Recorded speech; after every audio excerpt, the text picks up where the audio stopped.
Man, everything's like out of order today. Back to what I was saying, sorry.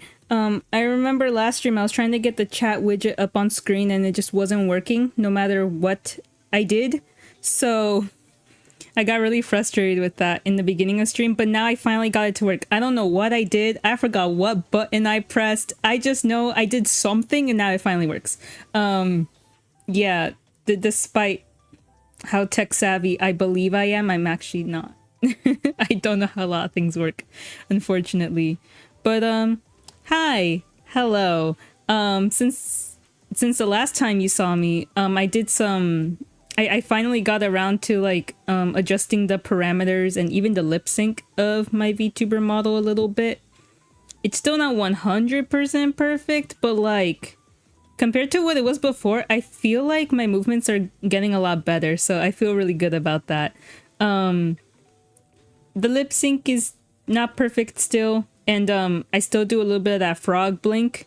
I don't know if that's just me or if it's like my tracking. I honestly don't know. It could just be me. I don't know. Maybe I do frog blink IRL and I just never noticed it. It would be funny if that was the case. But yeah. I know I'm just kind of rambling right now, but yeah, so as you can kind of tell by the title of today's stream, it'll be just me talking about vocal synthesizers that I know about, have like grown fond of, and some that I've even used myself, so I have some experience with them directly. So that's what this stream will be about.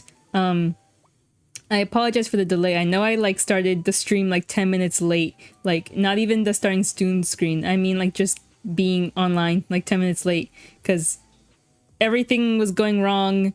My external webcam just decided to not work, so now I'm using like my own like computer's default, which I used to not use because it was really bad, but now with the better tracking I think it's not as bad. Well, okay, I say that and like there's like an accidental wink, but you get what I mean. So I was just like, fuck, I guess I'm gonna have to use it because my other webcam's not working. Like everything wasn't working, and like for example, like I'm still making the PowerPoint. Ooh. Oh my god, I'm terrible at this streaming thing. I know I was supposed to have the PowerPoint done like forever ago, but I've just been really tired. That's really it. I know that's not an excuse because like nowadays everyone's tired, but like I've just been really, really tired. I've been working a lot recently, which is also the reason why this stream got super delayed. It was supposed to happen last week, I think last Wednesday, if I remember correctly. I don't even know what day we're on, to be honest. It was supposed to happen like last week, but it didn't because I got called in for work suddenly. But yeah, I've been working a lot, which is good on one hand, but on the other hand, I've just been exhausted. Yeah, and I know I don't have like the hardest job in the world, and it's not like I work like 40 plus hours, but at the same time, like it really tires me out, man. And I've just been sleeping all the time, which is not good because, like for example, like I haven't finished this PowerPoint. I tried waking up early this morning to like really, really early. I think I set my alarm for like 6 a.m. Just to like try and make sure I had this PowerPoint done by now. But I woke up at 6. I think I had my coffee and I still accidentally fell asleep. I don't even remember. I think I just blacked out. Like I just fell asleep because of how tired I've been these last few days. And then like I opened my eyes and it's like a couple hours before stream and I haven't started this PowerPoint. And I'm like, oh fuck. And like I tried speedrunning it and I'm still not done. But I also don't want to delay this stream any longer because it's already like a week late. So for now, I'm going to be... I decided to work on the PowerPoint as I'm still like talking and stuff. I think a good way to start would be, how did I get here? Like how did I get into like vocal synthesizers in general in the first place? I think that would be a good place to start. I didn't intend on that being a talking point for today, but because I'm still working on stuff, I think I might as well start from the beginning. in the beninging. In the beninging. So yeah, I guess I might as well start from how did I get here? So I'm actually thinking back. How far back are we going here? Okay, now I remember. Okay, so a long time ago, in a place far away, I was like, I'm trying to remember, like, maybe 10 years old, I want to say. So like, I think that's about right, actually. Yeah, I think I was like 10 years old, and I came across a certain YouTube video.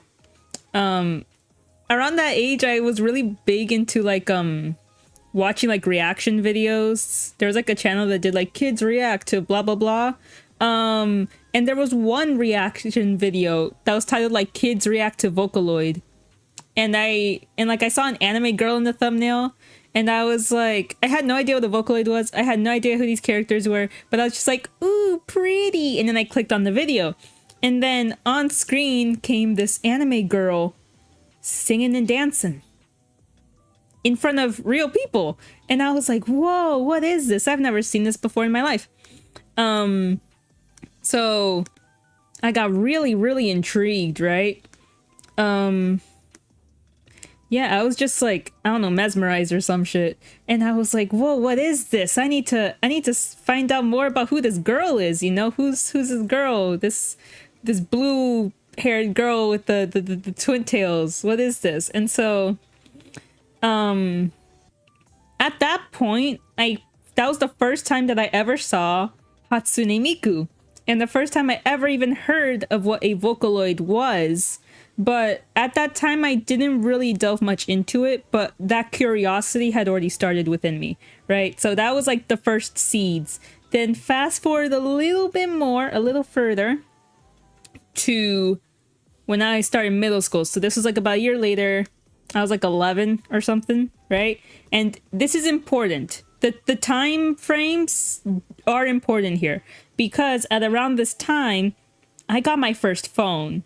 And this is also an important detail, because now I had my own device that I could, like, apart from like the family computer and stuff, like I had finally my own device that I could use and browse the internet on, for better or for worse, completely by myself without adult supervision.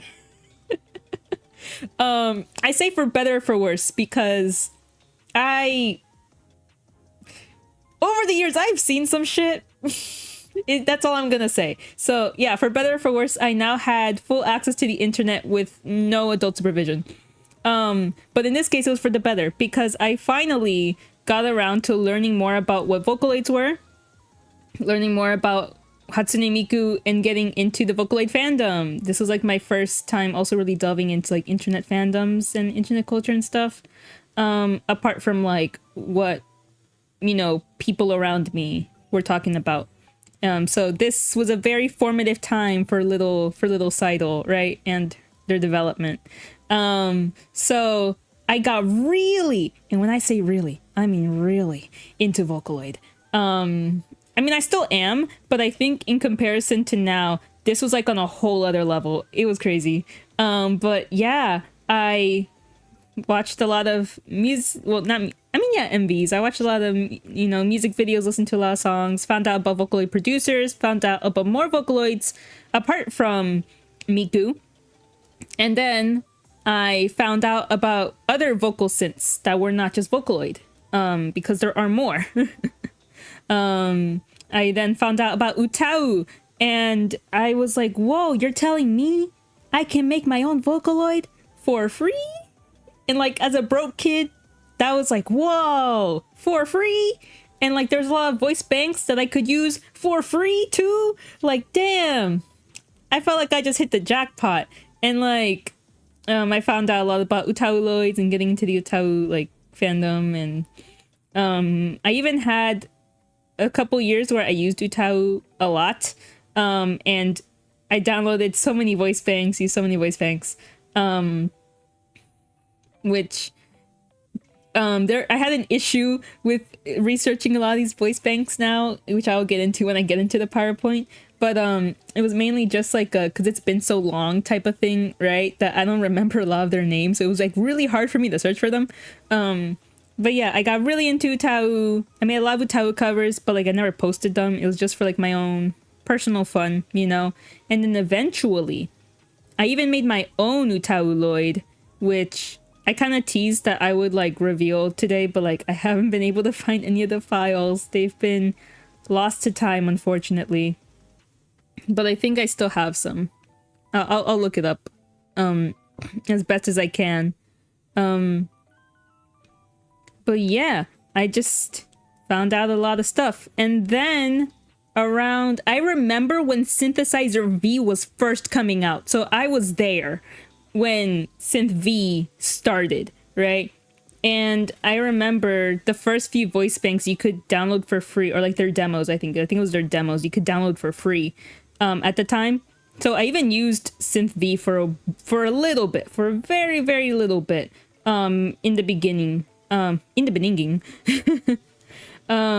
Yeah, so there was also Synth V. I also put 𝒔𝒕𝒂𝒈𝒔, I think that's how you say it. I think. I also put 𝒔𝒕𝒂𝒈𝒔 in the PowerPoint, but I never used 𝒔𝒕𝒂𝒈𝒔, and to be honest, I didn't really care much for it. I'm sorry to any 𝒔𝒕𝒂𝒈𝒔 users out there. It was just I knew it existed. I just never really like got really into it, you know? So yeah, those are like the vocal synths that I really grew accustomed to. I know now we have like deep vocal and stuff like that, which I haven't really gotten into deep vocal. And to be completely honest, I didn't include it in the PowerPoint because a lot of deep vocal voice banks are actually utau voice banks. So if I were to include, I felt like it would be a bit redundant.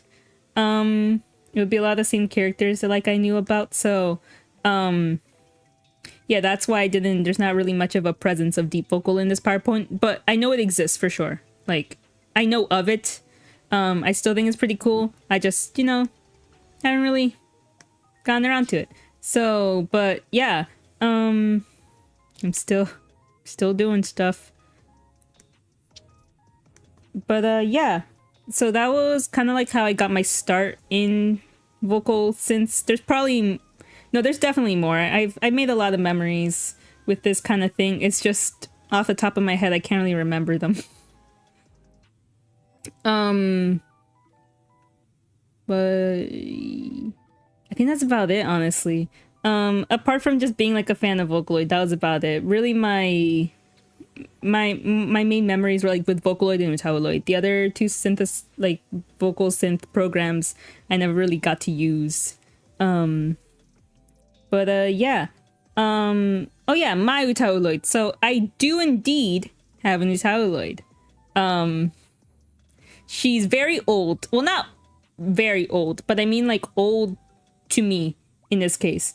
Let me explain. So like I mentioned I had an utauloid. But before she was an utauloid, she was just a concept. She was just an idea, and more importantly, she was a self-insert OC. So back to me. So before I even knew any fandom terms or even what an OC was, I was making self-insert OCs since the beginning of time. Baby saidol really liked certain TV shows, and when she got really into them, she would make her own character based off of herself in that universe. So like my first self-insert OCs were, you know, media from like Harry Potter, My Little Pony. I drew so many ponies. I even drew all my friends at the time as ponies, but you know, I even think Hunger Games. I was never into Hunger Games, but I made like a self-insert Hunger Games OC. But yeah, I had my own like Minecraft OC. Basically any media that I was into, I made a version of myself in universe. So this was very natural for me. So yeah, this was like way before I even knew what OCs and like self-inserts were. So when I finally got into like Vocaloid and utau, I was like, huh, let me draw me as a Vocaloid. And so that's exactly what I did. And that was the beginnings of my 𝒕𝒂𝒈𝒔. So she was first a self-insert Vocaloid OC. And then after a few years later, it took me years to finally get to recording for this thing. A few years later, I finally began recording my 𝒕𝒂𝒈𝒔. This would be around, let me see. This would be around, I think, mid to late 2019 was when I started recording my Vocaloid. No, my 𝒕𝒂𝒈𝒔, sorry, for my 𝒕𝒂𝒈𝒔. And it took me a long time to get her done, because, school, and also just me being lazy. And it's not like I really had much of a big, like a planned out time frame to making it. So I was just working on it whenever I could or whenever I felt like it. So that's why it took me like almost a year to make my 𝒕𝒂𝒈𝒔. But then she was finally done in around 2020-ish. I want to say like early to mid 2020. And that was my 𝒕𝒂𝒈𝒔. But the thing is, I never made her publicly available. I don't remember why. Because I was definitely a plan that I had. I was definitely planning on someday making her publicly available, because I was a big fan of other people's 𝒕𝒂𝒈𝒔s, and I thought it would be so cool if one day, something that I made, somebody would download and like use in like a cover and stuff like that. So I had big dreams of that, right? But yeah, I never got around to actually doing so. But I do plan on doing that pretty soon, actually, in these next coming months. But yeah, 2020 was when I finally finished my 𝒕𝒂𝒈𝒔, which, compared to a lot of other ones, she's pretty bad. It was pretty bad. But I still have very many fond memories of pulling my hair out, trying to get it, trying to do the auto. I still don't even know how autoing works, to be honest. Don't ask me how it works. Even I don't know. And just drawing her, and I use my 𝒕𝒂𝒈𝒔 a lot, actually. So just like having her sing and stuff. I remember the first time I had my 𝒕𝒂𝒈𝒔 sing, like, I think I actually teared up. I actually started crying, I think, because I was like, whoa, I finally did the thing. I did a thing, guys. I did a thing. And it was just a really big moment for me, And so that was kind of my history. But another thing that I remember many fond memories of doing was I drew a lot of fan art of like lesser known Vocaloids and 𝒕𝒂𝒈𝒔s. That was something that I liked doing, because it was just really fun. And a big part of why I liked certain voice banks was because of their designs. Their designs were very pretty. very pretty. And so I drew some of them. And some of the arts I no longer have. They've been lost to time, unfortunately. But some of them have survived. And if I can find them right now, I will be putting them on screen, because I'm still quite fond and proud of these drawings, even though they're very bad. Mind you, this would be me in around middle school era level art skills, right? So my art looks slightly different now, or at least I hope it does. But yeah, I still have a lot of fond memories of drawing these voice banks. And another thing that I remember a lot of was like medley videos. So this was, people don't really do them much anymore. But I remember in around like pre-2020, I'll just say like pre-2020, actually no, maybe more like pre-2021 era is more accurate. But in that time, there were a lot of like Vocaloid like song medleys out there, and a lot of people would do covers of them with 𝒕𝒂𝒈𝒔s. And so I remember watching those videos a lot, and that was how I discovered a lot of my favorite 𝒕𝒂𝒈𝒔s. It was through those videos. it was just a whole big, it was like a big compilation of different voice banks.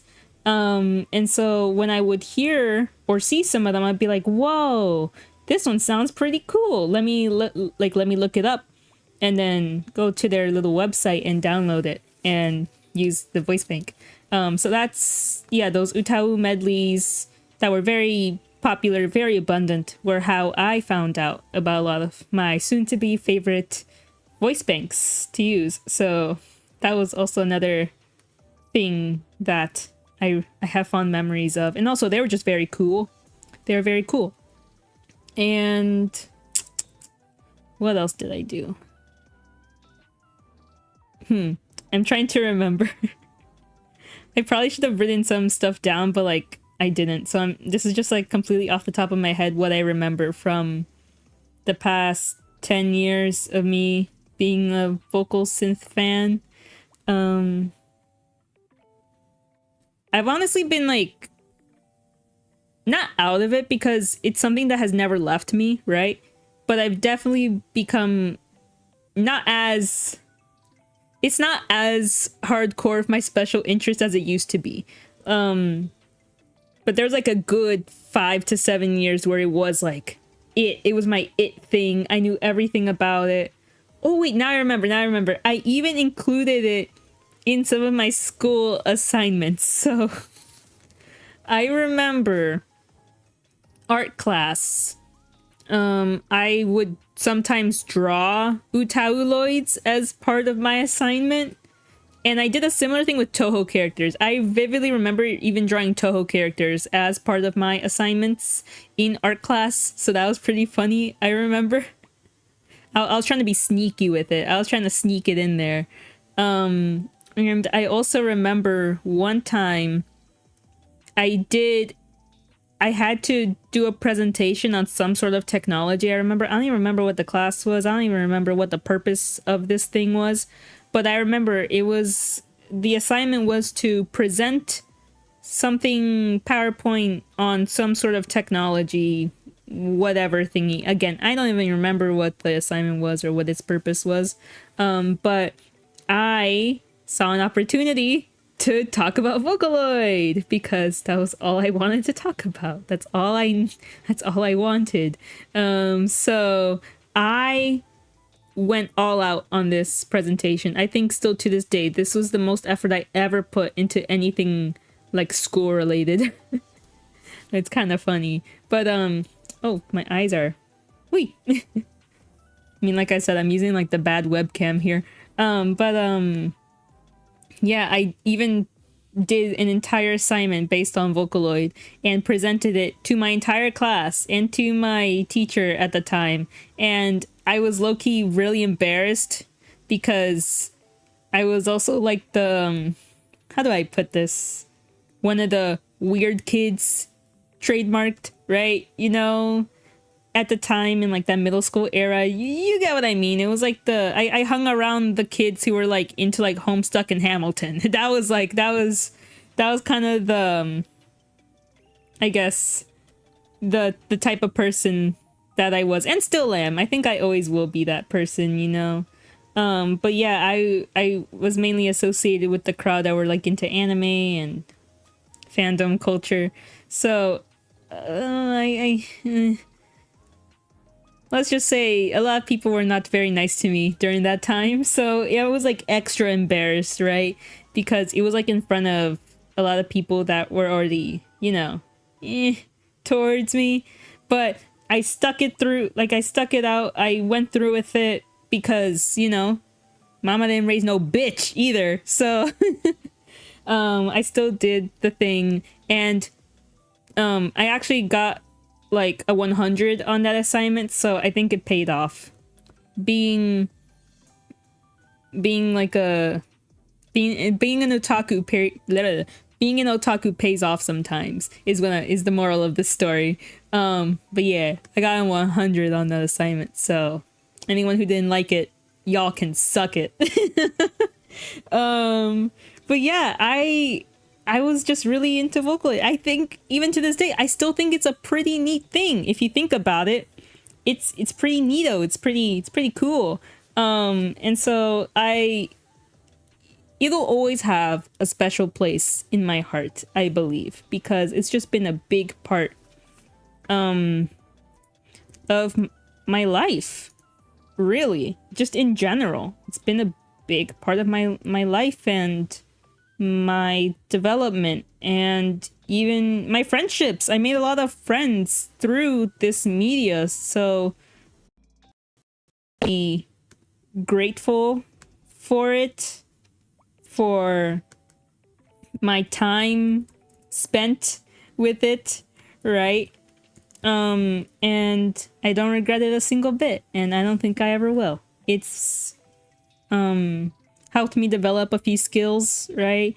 It was what inspired me to want to even do this kind of thing, because like I originally started off mainly as an 𝒕𝒂𝒈𝒔. I was really into, you know, utatemita videos of like people covering Vocaloid songs that I was a fan of. So if it weren't for me discovering Vocaloid and other aspects of otaku culture, I would not be here today. Definitely not. I would be doing something completely different. So I am very glad that I have found this medium and that it has become such a big part of my life. So that's like this is like the sappy part. But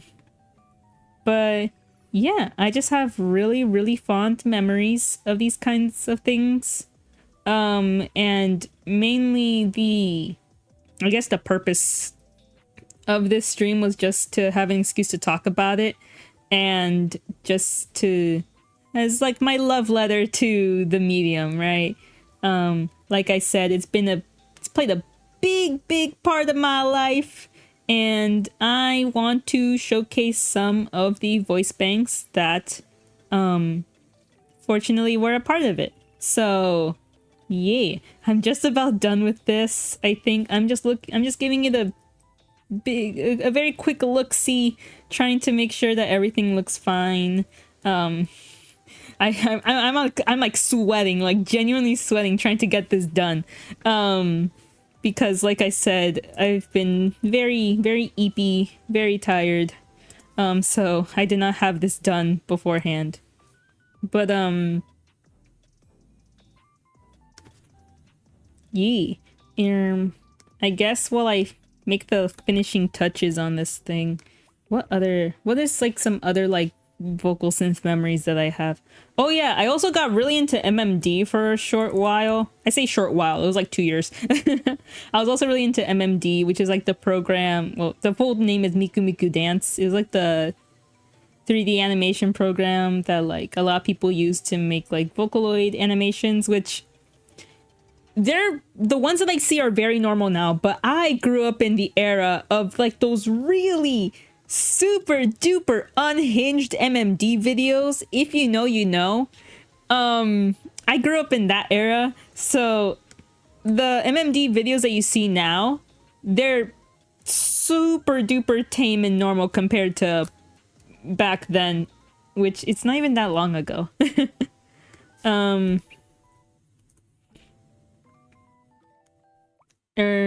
But yeah, I also had to put that in there because I guess that does have to do with vocal synths as well, because it was mainly with Vocaloids that people did stuff with.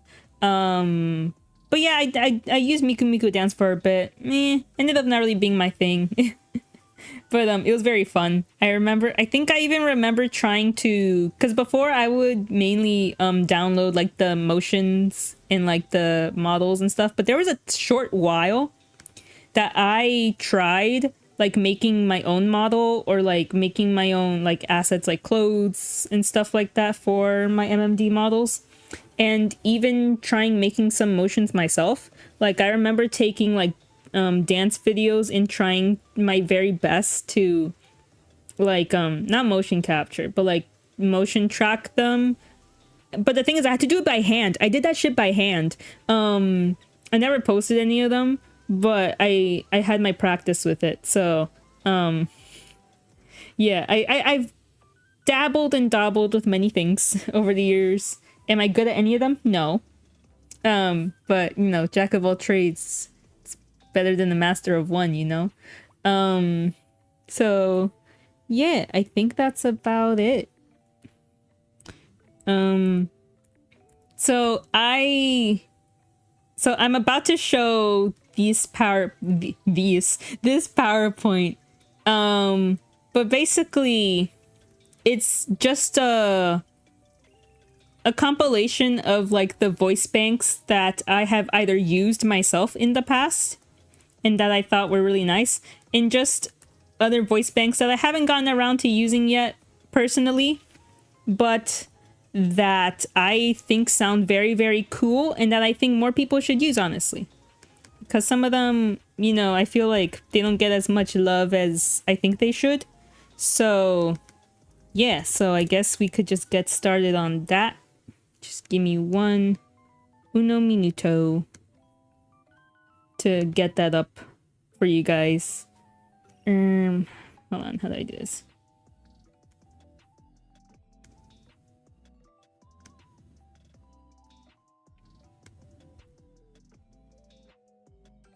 How do I get this? Let me see.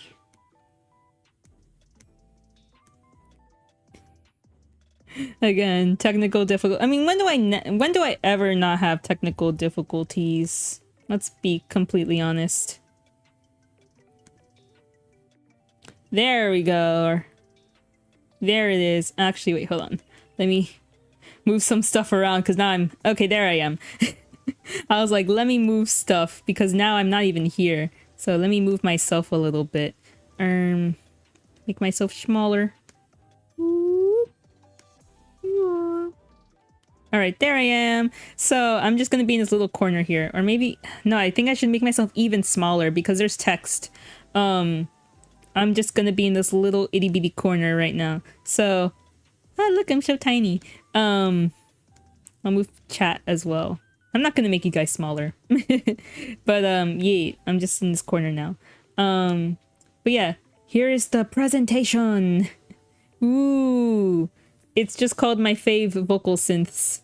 I wanted to have the artist credits as well as like who is the owner of the voice bank or like who the voice provider was, but to be completely honest, I ran out of time.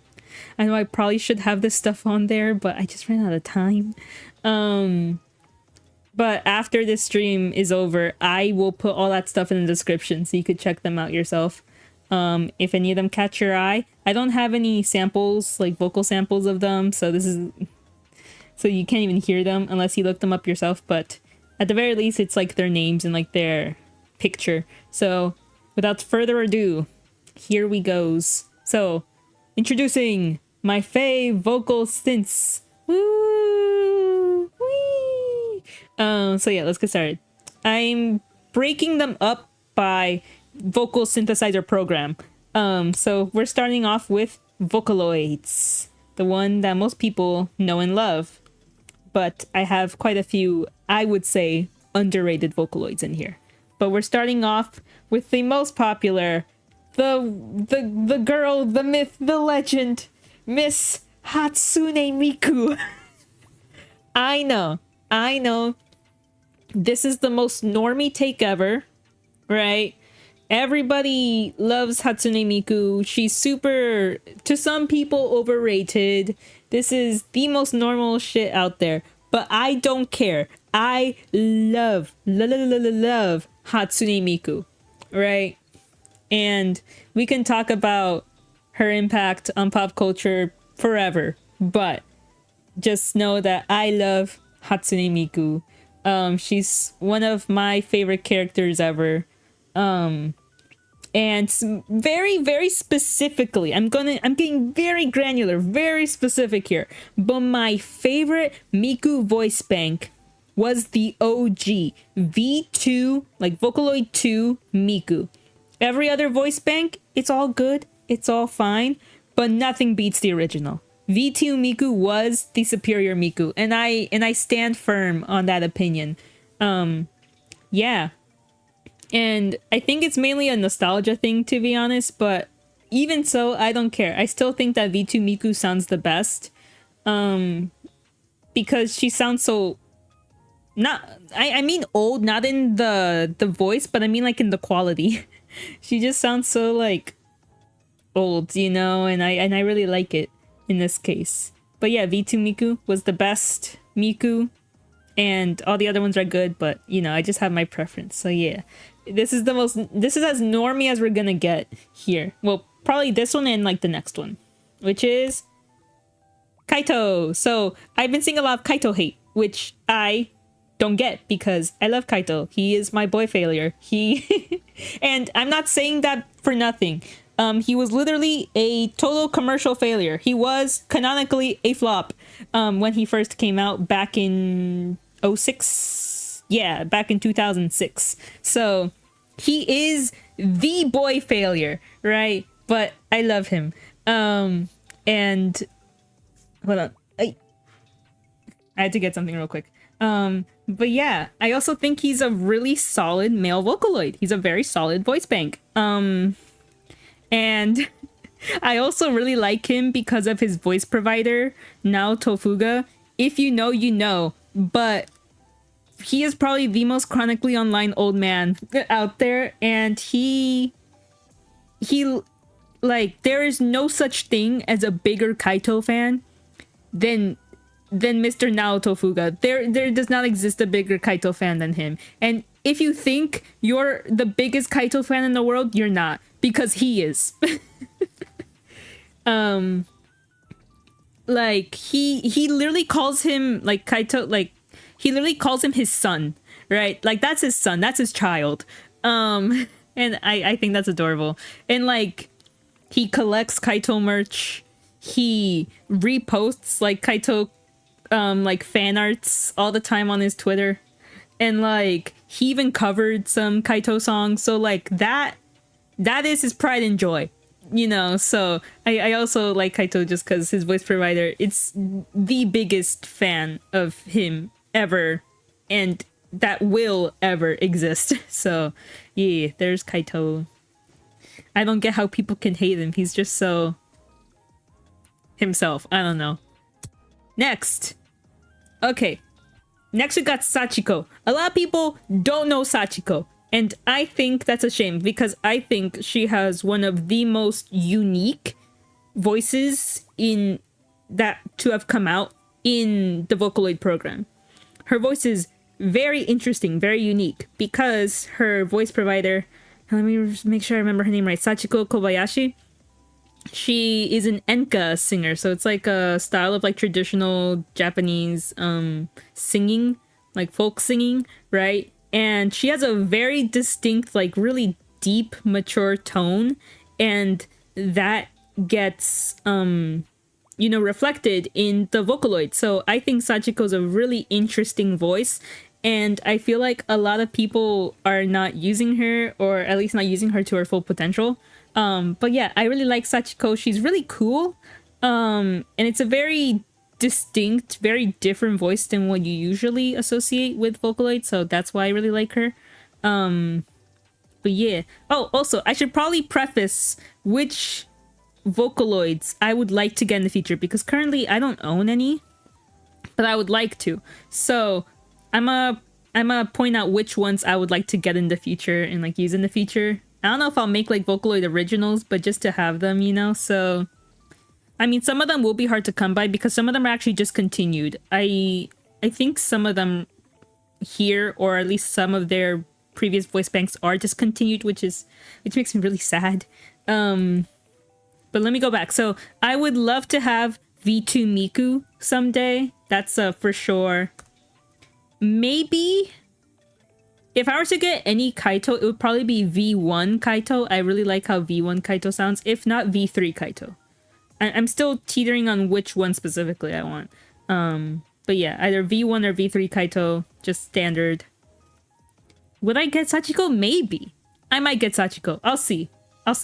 But definitely she's like one of my favorites just because of her voice is just so interesting. Next up. Shit. Wait. That's not his name. That's not his name. Ah, fuck. Well, hold on. Give me un segundo. That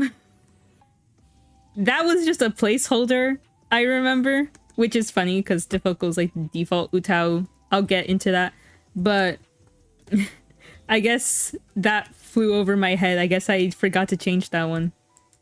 Hopefully it doesn't happen again. But yeah, okay, I fixed it now. All right, so next up we got Mr. Hiyama Kyoteru. I think Kyoteru is very underrated. I feel like a lot of people don't know about Kyoteru and don't use him, but I really like Kyoteru's voice bank. I think he just has a really he's like a really pleasant male voice, right? I really like him. And that's about it. No, I remember there was like one person that I knew of that I think Kyoteru was their favorite because they were like kind of the, you know, Kyoteru cover person, right? And they had a really good cover of the song Ah by who's like that one Vocaloid, like that one like metal Vocaloid producer. It's like that one Vocaloid song where it's really just ah.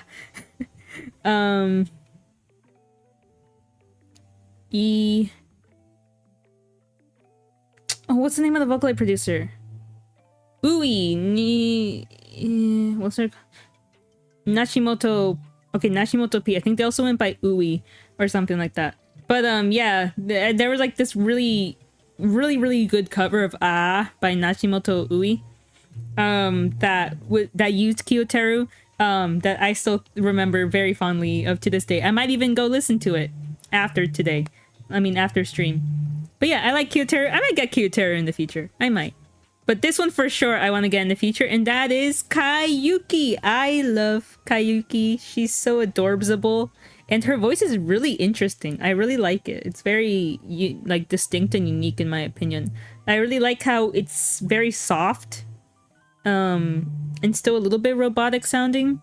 Kayuki though is a little bit of a controversial vocaloid depending on who you ask, because not only is Kayuki like in character 9 years old, but she was actually voiced by a real unnamed child. And so a lot of people don't really agree with that. You know, ethics are kind of weird when it comes to that. Children can't consent, blah blah blah blah blah. I'm not gonna get into it here because, you know, it's very, you know, your own opinion. You know, you can form your own opinions based on that. But you know, I still like Kayuki. Even though some people use her voice bank inappropriately, I don't like those people. But yeah, I think Kayuki, really solid, really cute voice, but like cute in like a different way. I really don't know how to describe it. But yeah, next up we got SFA2 Miki. I also think Miki's really underrated. I think Miki's really underrated. She's got a really cute voice, but it's like that cute kawaii voice that's like not annoying, if that makes sense, right? Because there's some that they can get a little bit grating, but hers is pretty good. There's not that many Miki songs out there. The most famous one is Miki Miki Romantic Night by Sanfree.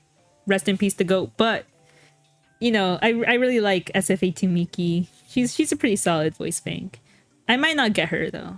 Or who knows? Maybe I will. I don't know. I don't know anything.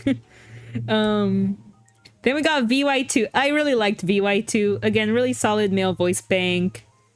Really cool design. He doesn't always look like this though. This was like a humanized design that he got in, I think, V4 era. I might be wrong, honestly. Either V3 or like V4 era. But his actual original design was just a sword. He was a sword. He had no human counterpart until like V3 or V4.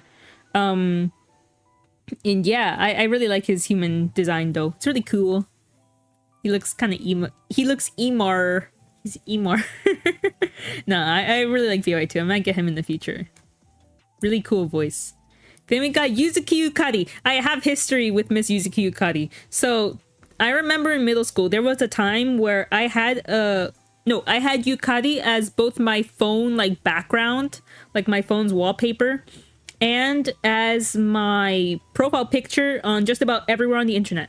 Just about everywhere I was presenting as Yuzuki Yukari as my profile picture. So yeah, I was, you could say, a big fan of Yukari. And still am. I think she's a really nice voice, and also she Urpel. she purple. What more could I want? She purple.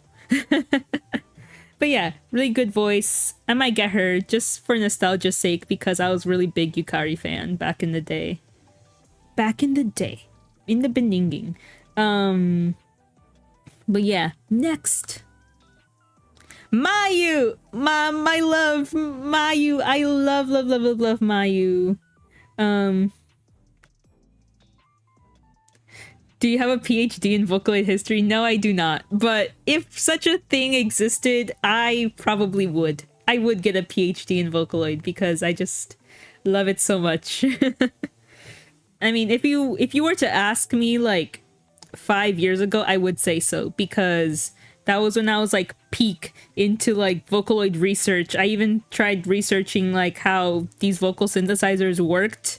Really technical tech stuff, but now I just forgot all of it over time. But there was like a time where I got really into like researching this stuff, even down to like just like all of its working parts, I guess.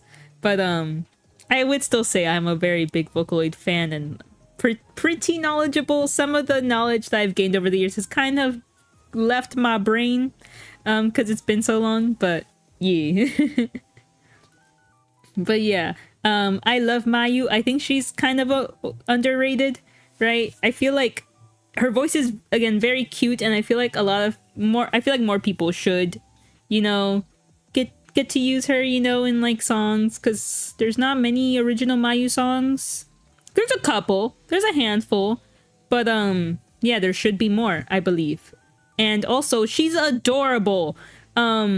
She is so cute. That's a plus. And she's a yandere. So yeah, even better. But yeah, I might get Mayu in the future also, just because I really like her voice. It's really soft. It's really pretty. Next. Okay, we're getting into the Chinese Vocaloids. I'm really bad at like Chinese pronunciation, so just bear with me here. Bear with me. Okay, we got Yanhe. I think that's how that's again. I'm really bad at this, so just bear with me. Yanhe. I really like Yanhe. I know like the default like Chinese Vocaloid that people think of is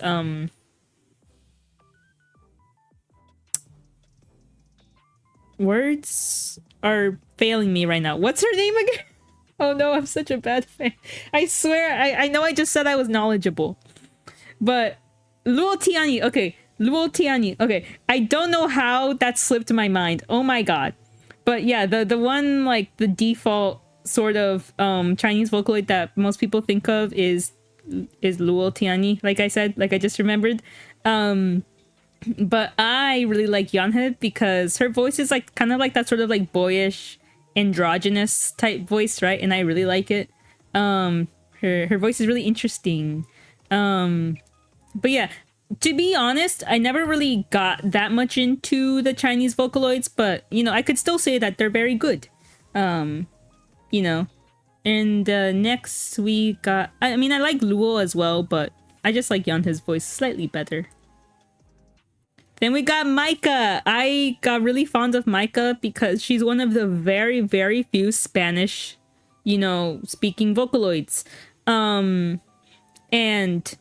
I like her voice and her design a lot. I know the other two are Bruno and Clara. They're very good too, but I liked Maika more, and I think Maika is the more popular of the Spanish Vocaloids, which even then is not really saying all that much because they weren't all that popular to begin with, which is a shame. I feel like we need more Spanish, you know, language Vocaloids. But yeah, I really like Maika a lot. She was, compared to the other two, her accent is much more like European Spanish, like Spain or like Catalan, like type Spanish. So she has a very interesting accent compared to the other two, which I think were more akin to like, I don't want to say standard Spanish because there's no such thing as a standard, but I guess more like Southern Latin America type Spanish. Whereas Maika, she's very heavy, like European Spanish. So very interesting accent. But yeah, really solid voice bank. She has a much more mature voice as well. So yeah, and also really cute design. I'm sad that she didn't get any more voice banks. I think she only has one. Again, makes me very sad. Very sad. I do intend on getting Micah in the future, just because, you know, we gotta, you know, my little bit of representation. Then, next up, we got 𝒔𝒐𝒊𝒂𝒎𝒔 Nana. So, 𝒔𝒐𝒊𝒂𝒎𝒔 Nana is a really interesting case because she was originally an utauloid before she became a vocaloid. Now, I could have had her under the utau portion of the presentation. I thought about it because that's how she started anyways, but I have more memory of her vocaloid voice bank, so that's why I shoved her into the vocaloid section. But she's technically both. She's both an utauloid and a vocaloid. Maybe synth V, I actually don't remember. I know some vocaloids later went on to become synth V voice banks also, but whatever. Yeah, I really like 𝒔𝒐𝒊𝒂𝒎𝒔. Interesting voice in my opinion. And yeah, she's also very cute. There's not really much, I guess, like, of a criteria that I follow of like what are my favorite voice banks. It's just they sound good, they look cute, and I like them more than the others, then they're a fave, you know? But yeah, I like 𝒔𝒐𝒊𝒂𝒎𝒔. There's actually more. Okay, so 𝒔𝒐𝒊𝒂𝒎𝒔 is not the only of, I guess, like the 𝒔 utauloids, because there's like a whole bunch of them. And one of the other ones that are not that were never turned into a vocaloid actually are in the utauloid section, so you'll be seeing like the 𝒔 naming, you know, like name show up again. So just keep that in mind. The next up we got 𝒔𝒊𝒂𝒊𝒂𝒑. I know 𝒔𝒊𝒂𝒊𝒂𝒑 is very popular, but I don't care. I really like 𝒔𝒊𝒂𝒊𝒂𝒑. What can I say? Very, very interesting and distinct voice. I don't even know how to describe it. But yeah, go 𝒔𝒊𝒂𝒊𝒂𝒑. I definitely do intend on getting 𝒔𝒊𝒂𝒊𝒂𝒑 in the future. And if you ask me which one's my favorite, 𝒔4 𝒔𝒊𝒂𝒊𝒂𝒑 is my favorite. Not just voice-wise, but also design-wise. So yeah, 𝒔4 is the one I like the most. Then we got 𝒔𝒂𝒂𝒄𝒊𝒂𝒍𝒔. I remember when I was in middle school, I had a special nickname for him. 𝒔𝒂𝒂𝒄𝒊𝒂𝒍𝒔, or as I like to call him, fuck ass.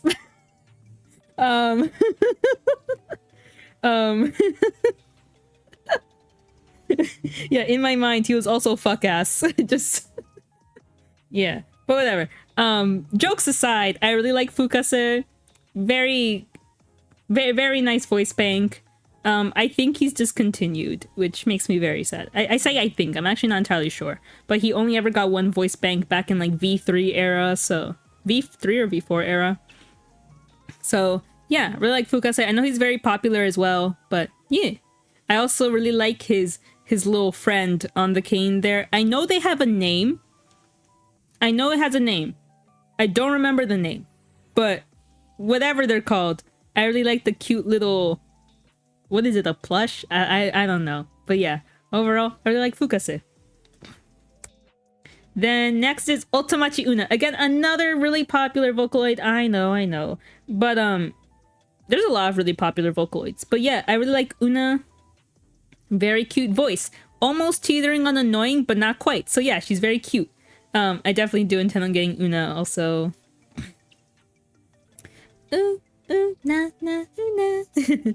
Okay, this is, I think, a really underrated vocaloid. Hime Mikoto. So they technically came as like a 2-pack with another vocaloid called Hime Meika. Yeah, Meika. So they were Mikoto and Meika. I think they're supposed to be siblings. Correct me if I'm wrong. But yeah, they came as a 2-for-1 as a 2-pack. But in my opinion, I liked Mikoto's voice better. Again, for like that kind of like androgynous sort of tomboyish type voice. And it's really, really nice. Mikoto's voice is really nice, very smooth. And again, I don't know why more people didn't pick her up. But yeah. I also do want to get Mikoto. I think I did Mikoto fan art back in the day. I mean, I did a lot of fan art, to be fair. But I think I specifically remember a Mikoto art of mine, if I can find it. But yeah. Next. Okay, so this one has 2 names. So this is another... Oh, no, wait. Oh, I got the names wrong. Shit. Wait. Sorry, hold on. I got the names wrong. I always got their names mixed up. I forgot their names were spelled different. Yeah, I forgot. It's Meika Mikoto and Meika Hime. That was the other girl's name. I got them mixed up. To be fair, most of this PowerPoint was made off of the top of my head. Just off of memory. And my memory has failed me quite a lot. So, again, I apologize. And now, we're back. I say I'm very knowledgeable and then stuff like this happens, but again, it's been a long time. You gotta cut me some slack. It's also just been a really, really long time since I've like seen some of them. Then, okay, this one has two names because this is another Chinese Vocaloid, but I think, you know, to like the English speaking audience, a lot of her promotional stuff, she was known as Stardust. So I know her as both names. So I have it as like, you know, like a slash in between two. So this is Stardust slash, and again, I'm really butchering these Chinese names. Xingchen? Xingchen? I don't know. I know her mainly as Stardust, but she has technically two names.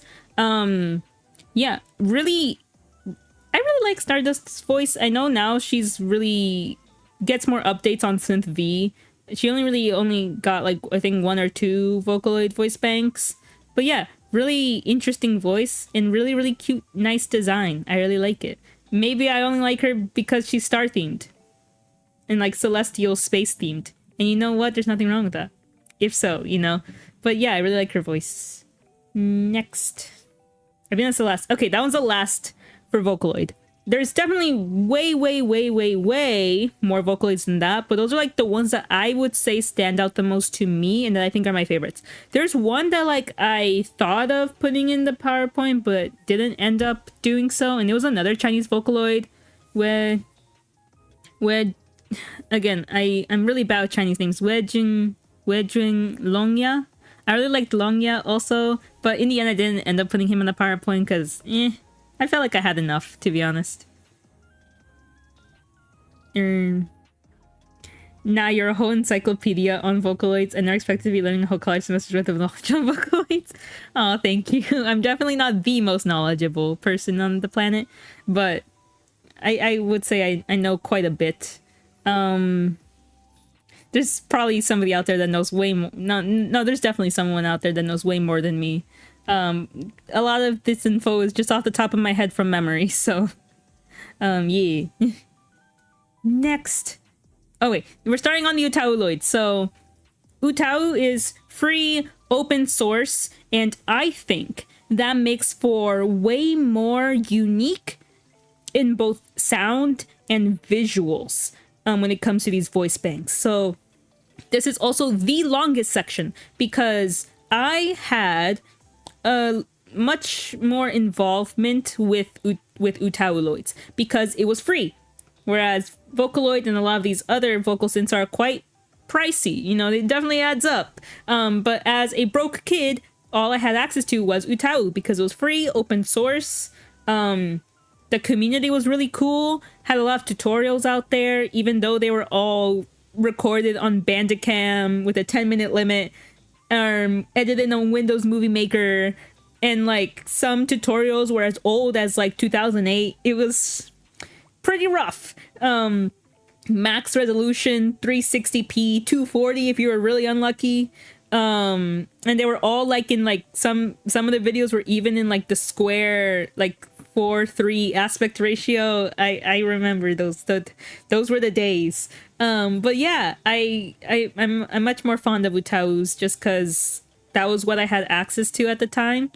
And there's some interesting ones that you would not ever see in a more commercial like vocal synth program, and we will be going over some of them today. So utauloids, starting off with 𝒕𝒂𝒂𝒎.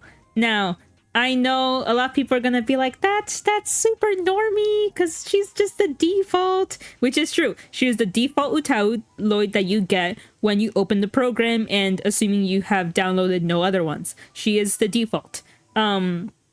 but she is very good. I really like her voice. It's very soft and very robotic, but I really, really like it. It's really interesting. And also, I think it would be a disservice to not put her in the PowerPoint because she's just so... She's it, you know? So, yay. Next. Kasane Teto. Again, very normie, I know. But her influence cannot be denied. It cannot. I know now she's mainly known for the Synth V voice bank, but... And the Synth V voice bank is really good. Don't get me wrong. I really like the Synth V voice bank. I think it also sounds very realistic. But I will always like the utau voice bank a little bit more. It's just got like that... I don't know. That low... No, not low quality. Because it's actually a really high quality voice bank. But I mean like... I don't even know what I'm saying. Like that very machine type sound that I think is really good. To be completely honest, when it comes to like the newer voice banks and like the commercial vocal synths like Vocaloid and V-Synth, right? Or no, sorry, Synth V, right? They're trying their very best to make them more and more like human sounding with every release. You know, we're getting that a lot with especially like the AI supported voice banks as well. They're trying to make them more and more indistinguishable from human voices. And I think that's all in good, right? But at the same time, I like it when they sound like it's coming out of a computer. You get what I mean? It's like that very sort of crunchy sound that I think is just so charming that I fear we might miss out on, but like, whatever. Both can coexist. It's just if you were to ask me which one I prefer, it'll always be like the very not human sounding voice banks. Or like the ones that just sound very robotic and like crunchy. It's a very charming sound. Yeah, Utau is the name of the program. But 𝒔𝒂𝒈𝒔 is the default. She also has a different name. She technically has two names. So her name is 𝒔𝒂𝒈𝒔, but also uta. That's another name of hers. But like, yeah, I mainly know her as 𝒔𝒂𝒈𝒔, but yeah, she technically has two names. But yeah. I forgot where I was. So just next. Namine Ritsu. Okay, I really like Ritsu. But they're a very interesting... They got an interesting lore backstory. So, like, for example... No, and like, Ritsu was like memed and laughed about to the moon and back. Just because they're so absurd. Now, they sound very, very good. Ritsu is one of the best utauloid voices out there, I will say. Very, very nice voice. I really liked using Ritsu as well when I was really into utaus. But for example, Ritsu is not only canonically a boy and 6 years old, but they also have, what was it, like torpedoes or like cannons as what word should I use to replace this so that YouTube doesn't strike me down? As boobas, right? So it's they're a very absurd type character, but yeah, and I was there when the oh my gosh, Namine Ritsu's a boy type jokes were running rampant. I was there. I was in the trenches. I was there. And I didn't actually end up including this other Vocaloid. But Yokune Ruko, they're like a similar type voice bank that they were like, their canon was that they were like 90% male and 10% female. And again, I was there. I was in the trenches for all the jokes, for all the memes. Yeah, I was there. But yeah, yes, Ritsu is a boy. What about it? Next. Matsuda Poyo, my boy Poyo. He's one of like my favorite like male utauloids. I don't even know why. I don't know, just like a nice voice. He also has a female counterpoint, Matsuda Poine. Also really solid voice bank, just not one of my favorites to be honest. But yeah, Pollo. I also just call him Pollo for short. But yeah, really, really nice voice. He's also very shouty, I will say. It's a very, like, shouty, very intense type voice. So if you're looking for that, I would say Matsuda Pollo is a really good option. Then we got 𝒔𝒕𝒓𝒄𝒊𝒂𝒍𝒔. I really, really loved Meiji. She was a really nice voice bank to use as well. Wait, Ritsu has she heard pronounce now? Wait a second. Let me look this up. Hold on. Because I remember back in the day. Wait, really? Oh yeah, also another thing. She weighs 25 tons, canonically. Hold on a second. Did it change? Was this changed? Because I vividly remember.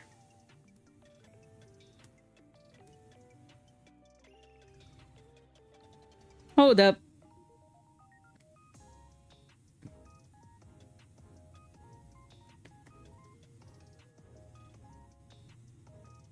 Okay. Their creator stated within the past few years that Reese's gender can be interpreted however the viewer likes. I mean, I kind of knew that. Huh, I guess it did change. Okay, I guess there was a change over the years. Yeah, maybe it did. And I just was unaware. Maybe so. But I vividly remember the... like, that, like, their gender was, like, a very big, talking point. But yeah, huh. I guess it really did change. Huh. This is how you know how much of an old head I am. That, like, I remember it differently. Yeah, Ritsu was a guy at some point. Yeah. Huh. Alrighty then. I'm really showing my age, aren't I? Huh. How long has it been that this is like new information for me? But yeah, continuing. Thank you for letting me know though. Huh. Interesting. I actually did not know about that. But yeah, what was I saying again? Oh yeah, Meiji. Meiji was a really nice voice as well. I think now she also has a synth V counterpart. Right? I think? Maybe. But again, I mainly know her as the Utauloid voice bank. And yeah, very nice voice. I know she got new art recently, but I haven't like... I didn't include that one on here. Because I like this art a lot. And that's the one that I remember the most. But she has like new updated art as of like this year, I think. Next we got my girl �𝒂𝒈𝒂𝒎. I love �𝒂𝒈𝒂𝒎. So �𝒂𝒈𝒂𝒎 also now has a Vocaloid voice bank. So yeah, she upgraded. But I still remember �𝒂𝒈𝒂𝒎 mostly as an Utauloid. And she's a really good Utauloid. She has a pretty wide range of voices. From like normal singing to just straight up screaming in your face to soft to just whispering. She has a voice bank that sounds like whispering like this, if my mic even picks that up. But yeah, like a whisper voice bank. She's a really versatile voice, very interesting design as well. I really like �𝒂𝒈𝒂𝒎. She's that girl. She also has like a male, like younger counterpart called 𝒔𝒂𝒂𝒔, which also has an utau. Which also now has a Vocaloid voice bank as well. They actually came out, like, were released together at the same time. So both �𝒂𝒈𝒂𝒎 and 𝒔𝒂𝒂𝒔 were released as Vocaloids at around the same time. But yeah, I will remember them fondly always as Utauloids though. And sometimes, or actually no, this used to be back a few years ago when if a not even, because Utauloids becoming Vocaloids is a really new development as of like V5 and V6, which is kind of like the era that we're in right now. But I remember there was a Vocaloid. So like Utauloids becoming Vocaloids is a very new development, like I said, because I remember there was a Vocaloid, an English language Vocaloid called Ruby, but her voice provider before becoming, you know, like the voice provider for the Vocaloid was the voice provider of an Utauloid, which I actually do have coming up in the slides. But I remember when Ruby was coming out, all downloads of the utauloid from the same woman that voices them both had to get taken down, and all the downloads had to be privated because Yamaha did not want, because the utau and the vocaloid sounded pretty similar because obviously they were voiced by the same woman, and they didn't want the utau version out because that one was free and pretty similar sounding to the paid vocaloid. So I find it so interesting now that some utauloids are becoming vocaloids and their downloads are still remaining up. Like, for example, Kasune Teto, all her downloads are still up. 𝒔𝒐𝒄𝒊𝒂𝒍𒔔, you can still download their free utau voice banks. And yeah, it's a pretty new development and I think it's really interesting. But low-key, I wonder if the other utauloid that I mentioned that had to get taken down because of the vocaloid, I wonder if there will ever come a day where, you know, she'll be brought back type of thing, because now it looks like they have released some of their tight hold, you know, when it comes to these things. But we'll see. Next, Tsukishido Hakupo, another really solid male utauloid voice bank that I really liked.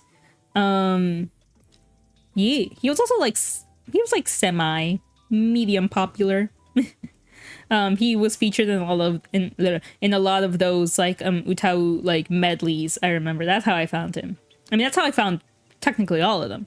But yeah, I really like his voice a lot too. Next we got Hakaine Maiko. So now we're getting to like the interesting / weird ones. So Maiko got memed on a lot during, like, as a joke. She was pretty much a joke to a lot of people, because and the big joke was because she was featured in a lot of those utau medleys, like I mentioned, but her voice is very jarring because her voice is all screamo, like metal screamo and growls. It's very, you know, it's very harsh.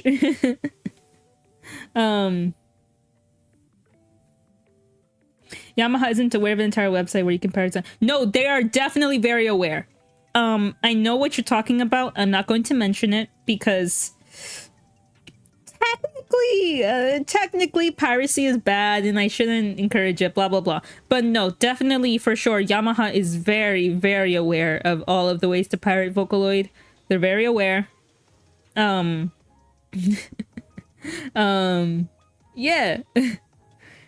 Yeah, it's not that they don't know, it's just that they know. They know. And Yamaha, they're very strict when it comes to certain things. And that's all I will be saying. But yeah, continuing. Hakaine Maiko, she was a big meme because of her very jarring metal screamo voice. But that's why I love her. I love Hakaine Maiko. Have I ever used her myself? No, because I never really had the need to have a screamo type voice for a cover or anything.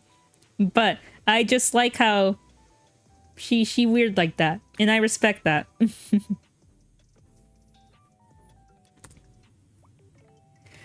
Akme Iku. Okay, this one needs some explaining. Again, another utauloid that I love simply for just how absurd they are, for how weird they are. So this one needs a bit of a backstory. So Miss Iku over here.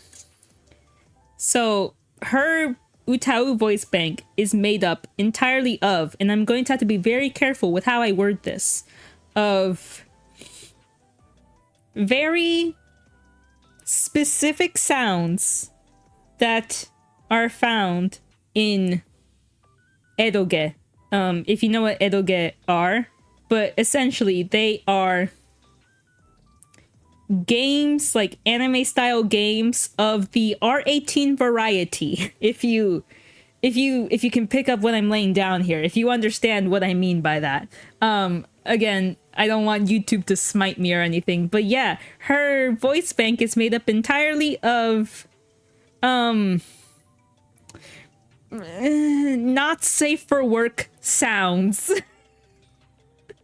which resulted in a very interesting voice.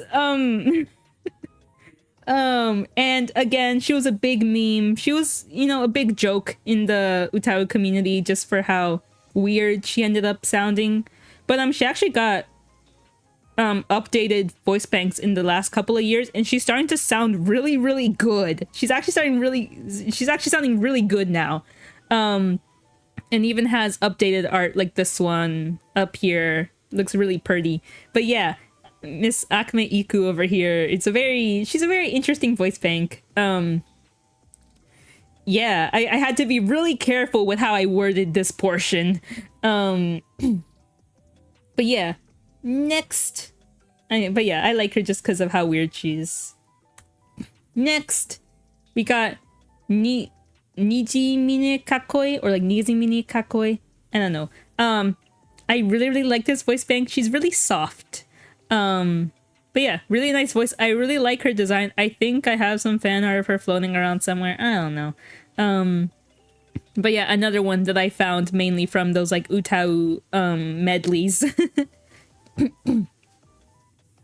But yeah, really nice voice, and I think more people should know about her. If you want a really soft and smooth voice, she's a pretty good option. 𝒔𝒐𝒊𝒂𝒍𝒔, another really good male voice bank that I actually have used in the past.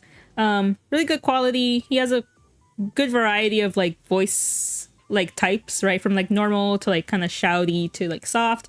So yeah, really solid male voice bank. A lot of these won't really have that many like talking, you know, like not much for me to talk about, to be honest, because they're just good. What more can I say? They're just really good. So yeah, next we got 𝒔𝒕𝒂𝒈𝒔. A bit of an older voice bank, as you can kind of see by like the really low quality art. They're a really old utauloid, but I really like them, and I like their voice. It's kind of like that sort of like, again, like kind of not even boyish, just kind of like androgynous type voice. But yeah, really good. I also really like butlers. I really like butlers, as you can kind of tell by their design. So maybe that's why I ended up liking them. Who knows? And also at around the time that I discovered more about utau and stuff like that, was also around the same time that I was really into Black Butler. So maybe that and also ended up influencing me liking this utauloid, but who knows? �𝒂𝒈𝒂𝒎𝒔, another really soft voice bank that I think is really good. I really like Yufu. Looks like Miku's emo butler twin. Honestly, yeah. No, okay, something must be said about this, actually. So something must be said. So a lot of utauloids, if you look at them, especially older utauloids, if you look at them, they're very much inspired by the Krypton Vocaloid sort of design conventions, right? A lot of older utauloids, they look like Miku or like Rin and Len clones. That was like a really big sort of joke within the community, that they all look like Krypton Vocaloid clones and stuff like that. Even my own utauloid that I mentioned very briefly, she started off as a Miku clone. So it was literally just like a self-insert me as a Vocaloid, but she was basically just a Miku recolor. And I literally have, well, actually no, I don't have it anymore, and it pains me.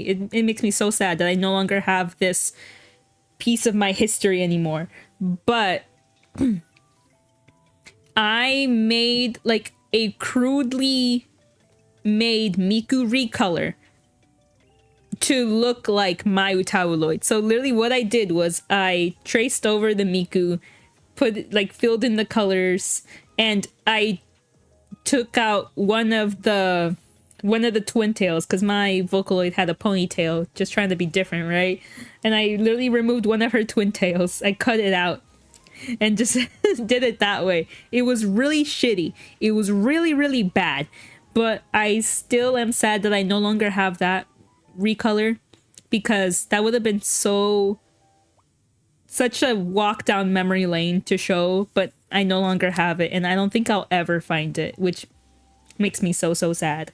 But yeah, a lot of utauloid designs were like kind of accused of being Krypton Vocaloid recolors, blah blah blah, but I think there is something very charming about that. So a lot of these voice banks, if you look at them, or if you look at their older iterations, like their older designs, you will see a lot of things that look like Miku or Rin, Len, that kind of thing. So yeah, it's a very common thing in like the early utau community. Yeah, a lot of utauloids, kind of like mine, were Vocaloid self-inserts, which, you know, I think is really cute. I think that's really charming, you know. But yeah, 𝒔𝒂𝒈𝒔, another good utauloid. What more can I say? Very cute. Next up, we got 𝒔𝒐𝒂𝒊𝒂𝒍𝒔. So I mentioned that 𝒔𝒐𝒂𝒊𝒂𝒍𝒔 was not the only of her kind, right? That I don't even remember who made them, honestly, but they were kind of like a series of characters that were mak utauloids. So 𝒔𝒐𝒂𝒊𝒂𝒍𝒔 was one of them, but there were a few other ones. One of them being 𝒔𝒐𝒂𝒂𝒊𝒂𝒍𝒔, which she's so slay.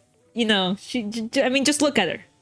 Beautiful, right? But I also really liked 𝒔𝒐𝒂𝒊𝒂𝒍𝒔 because she had a much more like mature voice. That is not as common in vocal synths. Like mature, especially female voices, are kind of harder to come by because the very high-pitched kawaii, you know, cutesy anime girl voice is the most popular, which I understand, you know. I get it. I get why. But we need more of the grown women, you know. So yeah, �𝒐𝒂𝒂𝒊𝒂𝒍𝒔 is a really good voice. She also has another design called 𝒔𝒐𝒂𝒊𝒂𝒊𝒂𝒑 white as well, but I like this one a lot better. Next, we got okay, tree. So the beautiful thing about utau being free and open source is that you can make literally anything. And there are some people that took that as a challenge. So now we got tree. They're literally a tree. This is their character art. A crudely drawn, probably most likely MS Paint drawing of a tree. And they're just tree. I don't know what to say. They're just tree. And I looked into their lore and they're so crazy. You know, again, they're just tree. What more can I say? Tree, everyone. Next. I didn't personally use this one, but I remember them vividly. And yeah, that's literally it. There's nothing else. They're just tree. Next. 𝒔𝒐𝒂𝒂𝒎𝒔. Another one that, like I mentioned, was made, you know, can't wait to see the Miku X Tree fanfics. Oh my god. There probably is one out there if you can find it. But yeah, another weird 𝒔𝒐𝒂𝒂𝒎𝒔, another weird voice bank that can only be made with how utau works. But yeah, there's supposed to be a bottle of juice, as you can probably tell. And their voice bank is literally popping like bubble sounds, like you probably can hear that. My mic probably doesn't pick it up, but it's really bubble sounds. They're not a voice like a human voice. They're not a human voice. They don't say words, syllables, consonants, nothing. They're just bubbles. And I love them. I love pon. It's just a bubbly bottle of juice. Do we have grass utauloids too? Yes, I think there is a grass one. I just don't remember what they're called. Oh yeah, like I said, this is that was what made making this PowerPoint so difficult in the utauloid section, because a lot of these utauloids are super hella old. They're super old. A lot of these are like 2008 to 2000, like 2008 to 2010 type era, right? So they're very old. A lot of the times they don't have, a lot of like the lesser known ones, they don't have any information out in English. And if they do, it's very limited, again, from that old, like 2008, 2010 era. And yeah, a lot of them are just really old and I don't remember their names. So it took me a long time to find some of these again because I remember what they look like. I remember what they sound like, but I don't remember what their names are. So you can imagine that looking up some of these can be a bit difficult. Literally what I had to go through to look them up was bottle of juice utauloid. That's literally my Google search history right now. Bottle of juice or juice utauloid. Juice voice utauloid. Bubble utauloid. Like that's my search history. Trying to find this thing. They were so hard to find. Oh my god. Because I only had one voice bank like circa 2009. And all of their information's in Japanese. They were really hard. I scraped the internet trying to find this one again. But yeah. Next. Another weird one that I vividly remember. Also really hard to find anything about. We got Mr. Edano Nedo. So this will need some explaining. So, and correct me if I'm wrong, but back in like the Tohoku earthquake, so this would be like around 2011-ish in Japan, there was a politician. Let me look up his name because his name's not actually Edano Nedo. But his name is Yukio Edano. But yeah, he's a Japanese politician. I don't know anything about Japanese politics, so I might just come out and say that this is not, you know, indicative of any sort of political views coming from me. I'm just stating the facts as they are, right? So, and like I said, I know nothing about Japanese politics, so I don't know anything about what this guy stands for. But yeah, anyways, he was a Japanese politician. No, actually, no. I'm saying was. He's still alive. He's a Japanese politician. And around the Tohoku earthquake, he did like a 24 hours, like he literally did not sleep, 24-hour, like, broadcast, just informing people about what happened during and like aftermath of the earthquake, right? And like, a lot of people like commended him for that, right? And like he became a little bit of a meme, you know. Look, I mean, just take a look at this image here. It's beautiful, right? It's just, yeah, he became a meme for staying up for a whole 24 hours. And because of his meme-ness, right, he got turned into an utauloid. Somebody got vocal samples from his broadcast and turned him into an utauloid, and then somebody also made a 3D MMD model of his likeness, and he's the old man utauloid now. It looks cursed in as low quality as it is because there's barely any photos of this utauloid. Also, there's barely any photos. There's a few videos, but they're all super low quality, super old.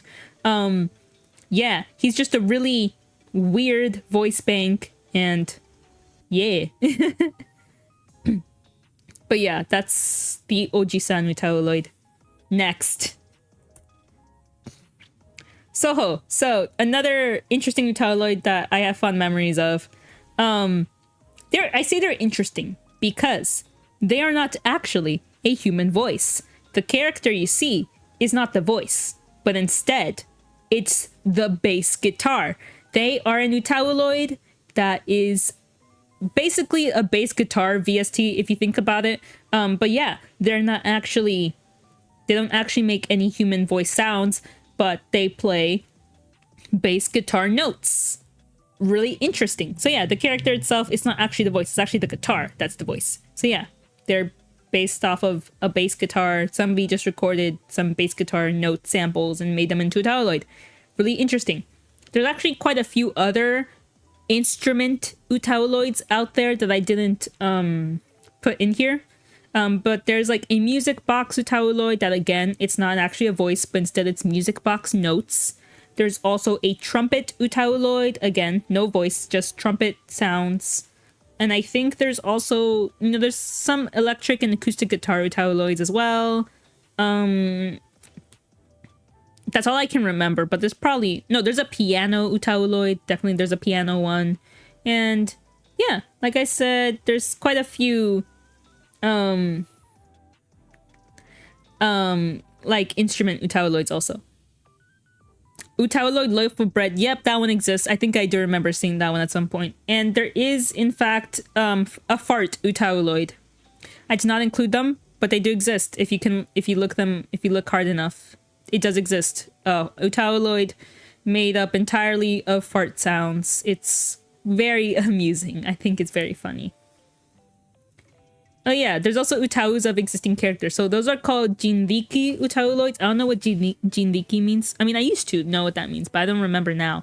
But basically, they are utauloids made from samples of existing characters and people. So for example, one of the more popular ones is the SpongeBob utauloid.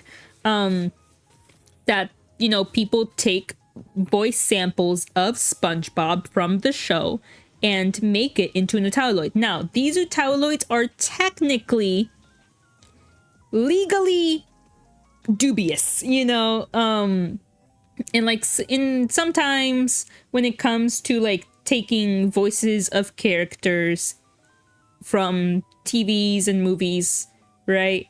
They're voiced by real people.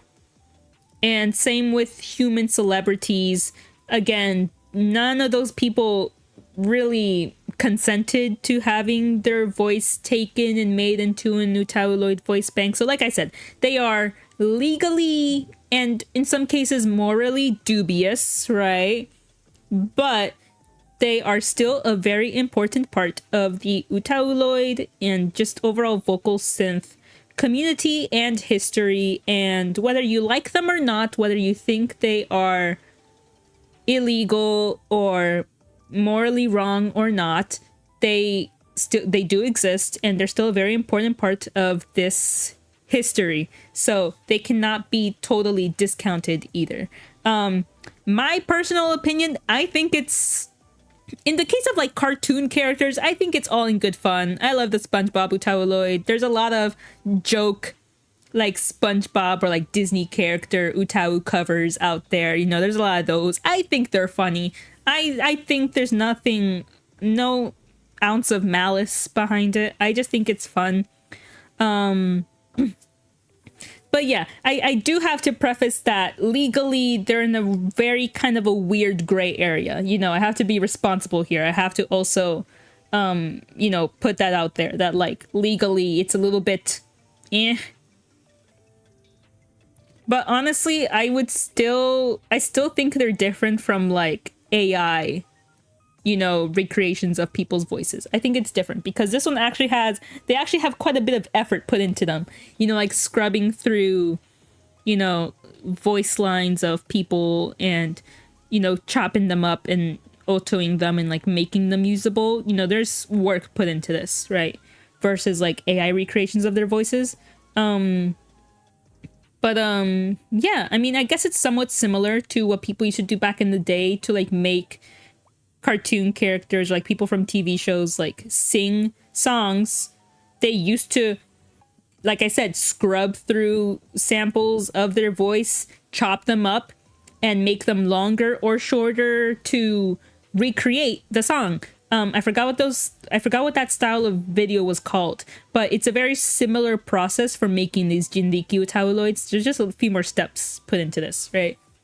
But yeah, I just had to give my little legal spiel, right? You know, that type of thing.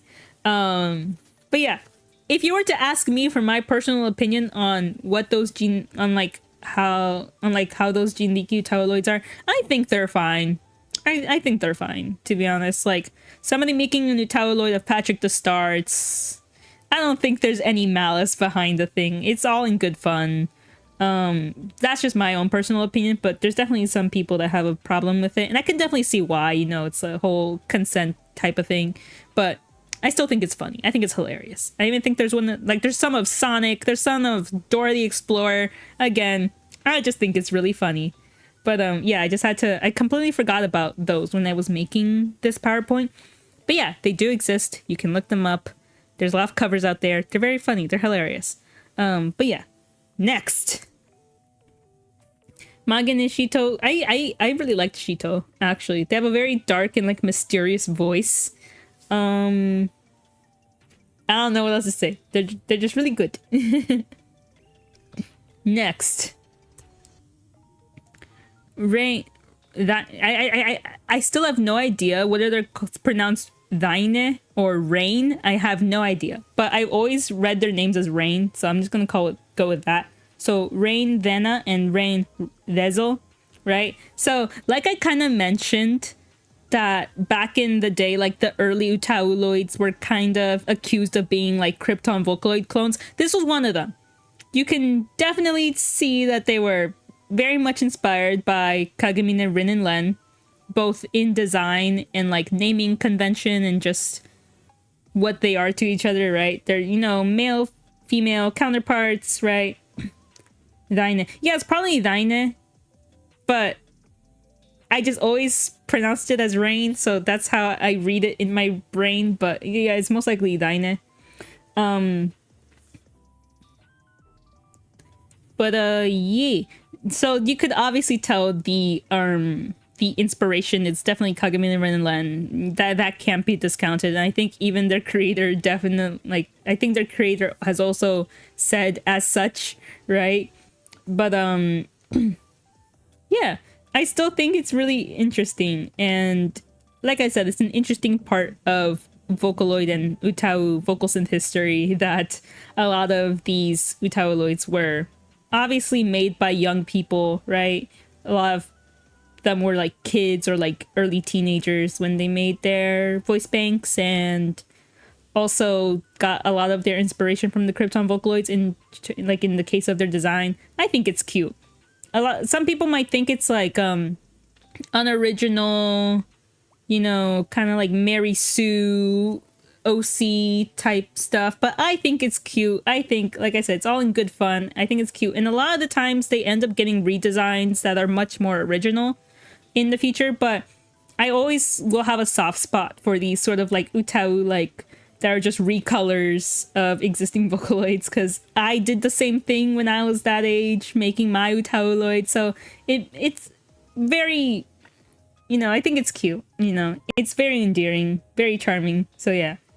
And they're also just really good voice banks. I know they got updated designs somewhat in recent years. I forgot how recent we're talking, but yeah. Next. Denetsu Soda. This is another one that... Are they second or first cousins? I don't know. But next, now we got Denetsu Soda. I think that's how I spell her name. I actually don't know if I spelled her name correctly. Hold on.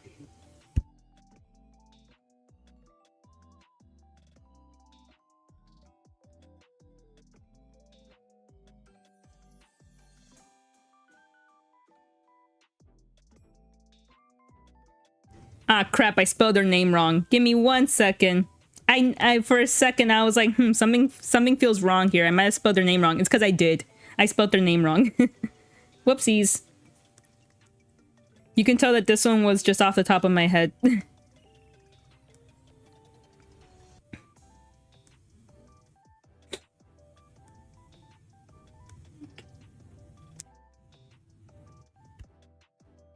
But yeah, this is another one that I remember really liking. They're a really good voice again, has a wide range of like voice types, you know, normal, shouting, soft spoken, really good voice bank.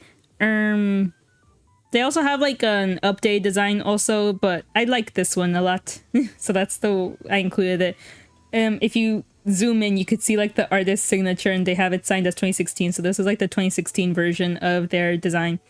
But yeah, really good voice. They're supposed to be like a wolf girl type thing. I really like it. Okay, this one, I've seen their name spelled different ways. So I've seen Hitsune, but I've also seen Hitsuboku. I don't know which one's right. I think Hitsuboku's right, because that's what I remember. So actually, let me change this, because I'm actually still not sure what the actual spelling of their name is, because I've seen both. So, but I'm just going to change it to what I remember it being. So yeah. Hitsuboku Kumi.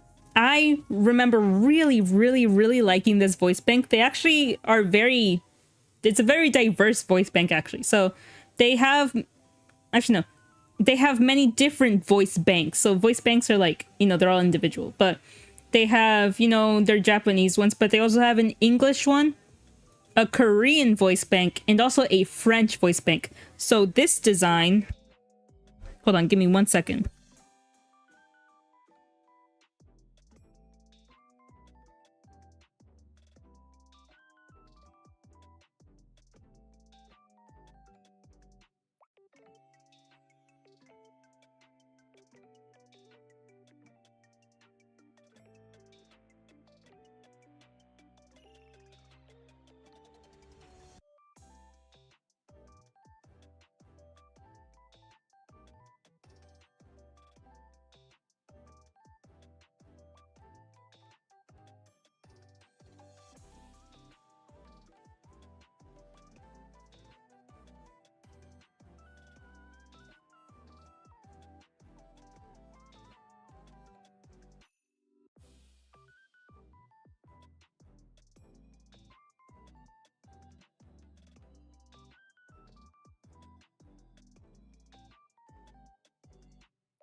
All right, I'm back. My voice has been getting really weird lately, so I had to like ugly cough. But and drink some water. I also took a little water break. But yeah, I'm back.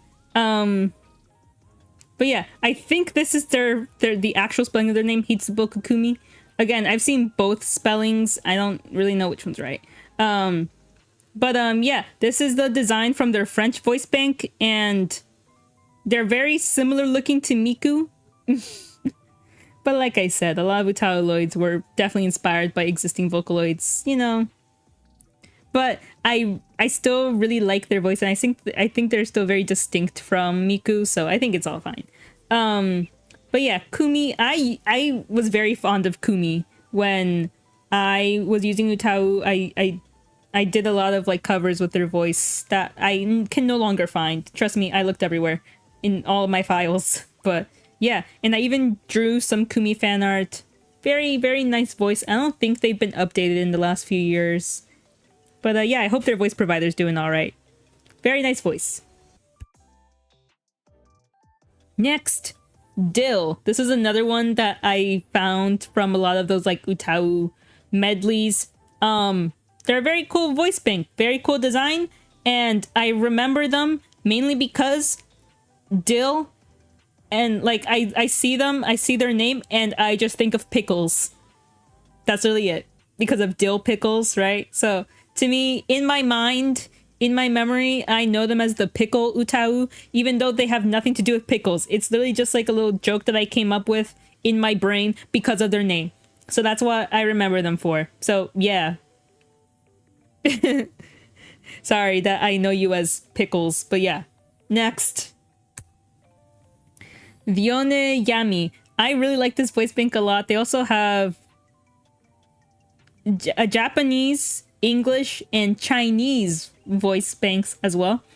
But yeah, I really like this Vocaloid. I think I used quite a bit. I think and yeah, they've been getting like updates every couple of years. I think they got an update like last year, maybe. I'm actually not sure.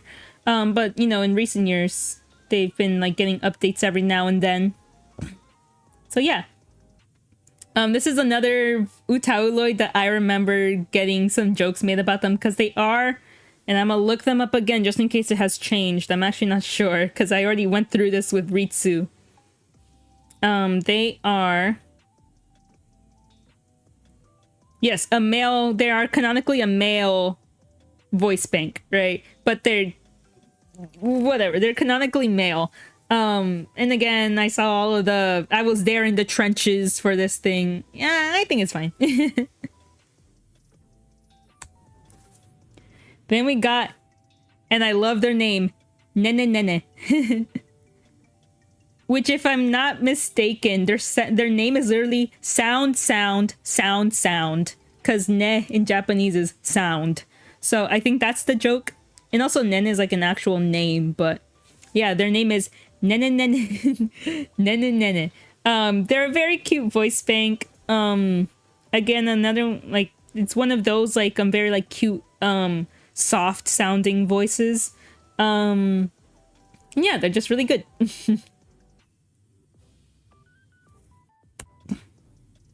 Next, we got Kai Kim. I really liked this voice bank, but they're no longer, like, they haven't been updated in years. So, yeah, it makes me a little sad. But yeah, I really liked Kai Kim. They also have a female counterpart. I forgot their name. Give me one moment.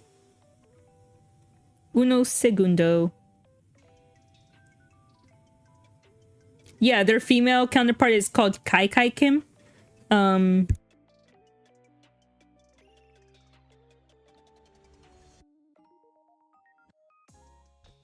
But yeah, I remember this one quite well. But and like their voice provider also made like a lot of like covers and like art of them. They had their own YouTube channel where they did this. So yeah, I have a lot of memories, but they haven't uploaded in years. I hope they're doing all right. I hope they're doing good. Next, Karasu. So another male voice bank that I really liked. Just a really good quality voice bank. I think their voice provider, again, I think also had like a YouTube channel where, no, I think they still have the YouTube channel, where they like posted a lot of the, oh yeah, no, they still upload. But yeah, the, you know, covers and stuff and like art with their utaus. I like it when the voice providers are the ones making like the covers and stuff. I think it's nice. But yeah, they're still active. I was looking them up because I was like, are they still around? Like, are they still doing stuff? Are they still? But yeah, they're still going. I like it when that happens.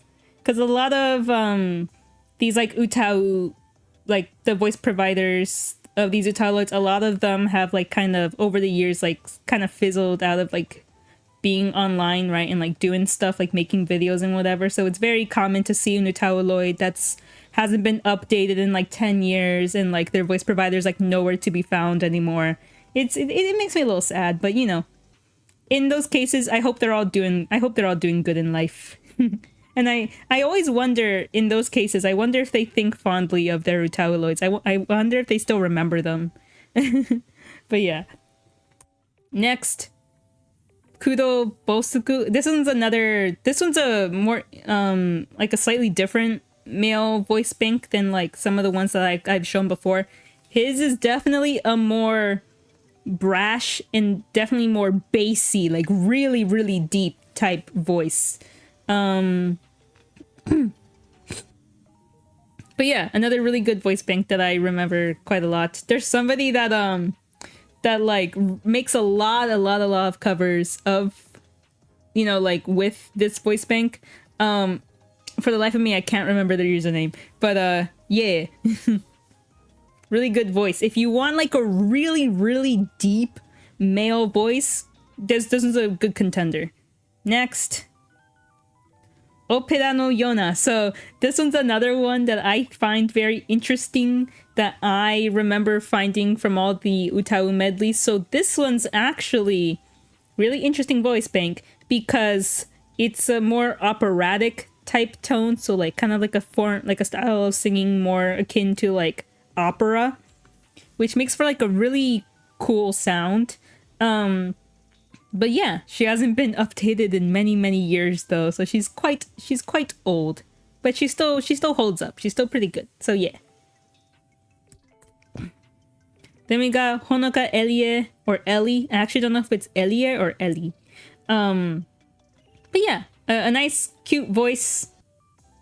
Not much else to say. Just, I remember she sounded really good, I remember. She sounded really good. I might have used her in the cover too.